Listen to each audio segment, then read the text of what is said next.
A pandemia, inclusive, parece nunca acabar e isso está bagunçando ainda mais a nossa cabeça, né? Olha, um levantamento divulgado em maio deste ano pelo Conselho Regional de Psicologia da Bahia, mais de 70 pessoas entrevistadas relataram que se sentiam emocionalmente atingidas pelo contexto da pandemia. Ou seja, 70% das pessoas falam sobre isso. O medo, a insegurança e a tristeza foram os sentimentos mais apontados pelos participantes. É sobre isso que a gente vai conversar agora, certo? Com a Catiana Nogueira, ela que é psicóloga e está aqui, ó, brilhando no nosso telão. Boa tarde, Catiana. Seja bem-vinda ao nosso TV Revista. Boa tarde, Raoni. É um enorme prazer estar aqui em nome do Conselho Regional de Psicologia da Bahia, né, falando um pouquinho sobre esse levantamento aí que nós fizemos, né? Quando a gente fala de saúde mental, é importante também saber como anda a saúde mental da nossa sociedade. Justamente, afinal, essa pandemia, eu estou falando por mim também, tá? Vem dando um nó na cabeça de muita gente, né? Isso, Catiana. Eu queria saber o seguinte, de maneira geral, quais são os principais fatores que vêm deixando a gente com esse nó na cabeça? Então, Almi, quando o Conselho resolveu fazer, né, esse levantamento de dados, foi justamente para que os profissionais de psicologia pudessem também ter um direcionamento aí de quais suportes, né, poderia devolver à sociedade, considerando esse contexto de pandemia, em que a saúde mental, ela abarcou de uma forma muito grande, né? Então, assim, tivemos um índice muito de aumento de casos de ansiedade, depressão, transtorno do pânico, né? Medo, insegurança, que já eram dados alarmantes antes do contexto da pandemia, e se intensificou ainda mais, né? Esse levantamento, ele proporcionou que nós buscássemos aí conhecer um pouco da nossa sociedade baiana, apesar de termos 17 estados que fizeram participação também, mas tivemos aí, como você disse, uma quantidade de 70% de pessoas que responderam esse questionário e que eram do estado da Bahia, né? E um dado importante que eu considero que a gente pode apresentar também sobre esse levantamento é sobre o perfil das pessoas, né, dos profissionais que responderam, né, dentro deste levantamento. Nós tivemos aí um quantitativo de 149 estudantes do ensino básico e superior, 122 profissionais da psicologia. E aí é um dado muito interessante porque os profissionais de psicologia, apesar deste levantamento ser direcionado à sociedade de um modo geral, né?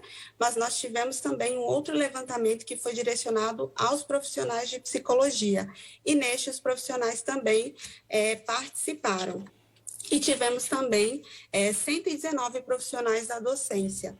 Então, a gente consegue perceber que as pessoas que estavam na linha de frente, né, foram aí os profissionais da psicologia, dentro desse nosso levantamento enquanto profissão, e também os profissionais da docência, né? Então, isso foi um dado muito importante para a gente compreender que, apesar das discussões passarem que os professores talvez não estavam desenvolvendo um trabalho integral aí dentro do contexto da pandemia, esse nosso levantamento, ele mostra muito isso, né? E, Catiana, me conta uma coisa. Com base nessa entrevista, né, e sobretudo analisando o perfil dos baianos, quais foram os principais danos psicológicos, as principais demandas que as pessoas estão tendo, na verdade, durante essa pandemia? Então, o questionário, ele trazia às pessoas, né, a possibilidade delas nos responderem quais sentimentos que elas apresentavam aí em relação ao contexto da pandemia, né? Então, nós tivemos aí, dentro desses dados, o medo, a insegurança, foram dados alarmantes, né?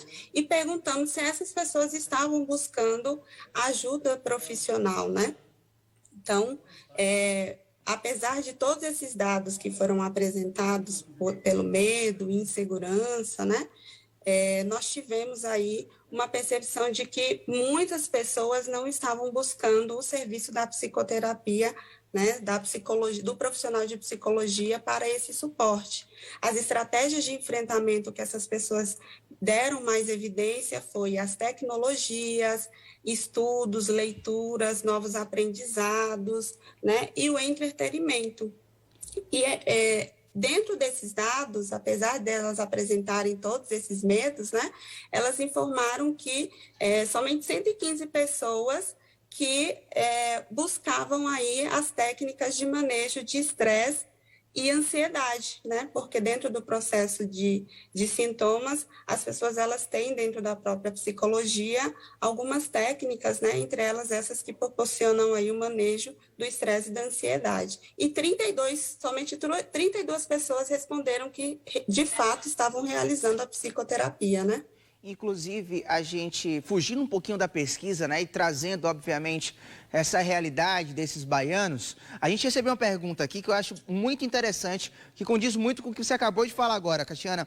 A pergunta vem do Mauro Douglas, ele é daqui de Periperia, em Salvador, e faz o seguinte: é verdade que todo mundo precisa de terapia? Se não, como saber se eu preciso? Inclusive, é uma demanda, um tabu que a gente precisa quebrar, né, Catiana? Que muita gente acha que é falta de Deus, né, que você não precisa de psicólogo porque no quesito popular você não está maluco, que é isso que as pessoas acabam falando, que a gente sabe que não é dessa forma. Explica para a gente um pouco sobre essa necessidade, né, de uma forma bem objetiva, para a gente saber a necessidade de uma terapia, de um processo terapêutico.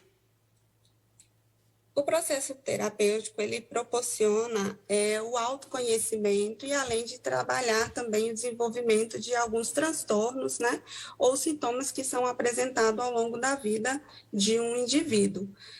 A psicoterapia, quando essa pessoa ela identifica que atividades rotineiras que ela poderia desenvolver não estão sendo desenvolvidas porque isso está diretamente impactado no contexto emocional, perca de sono, sintomas ansiosos, medo, insegurança, né?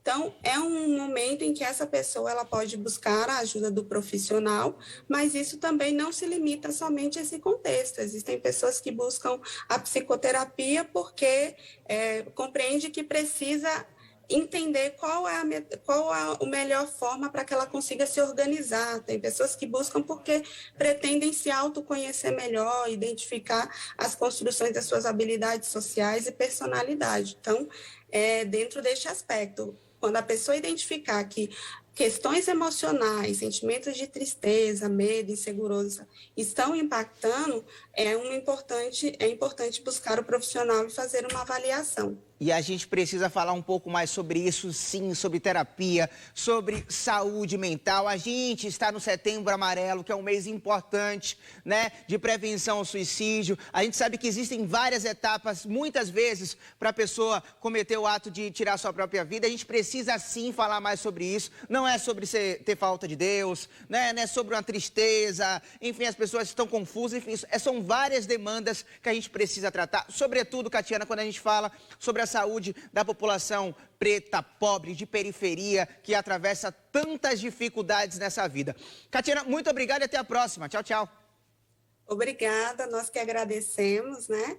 E lembrando, como você falou, estamos aí no Setembro Amarelo, né? Busque aí as nossas redes, estamos sempre divulgando atividades, falando sempre sobre esses assuntos. E lembrar também, para encerrar, que nós comemoramos agora em agosto, 27 de agosto, o Dia dos Profissionais aí da Psicologia, né? Fizemos várias ações pelo Estado, inclusive colocamos alguns locais iluminados em comemoração aí a estes profissionais. Até mais, um bom dia aí. Obrigada a todos. Valeu, Catiana. E reforça esse parabéns a todos os profissionais.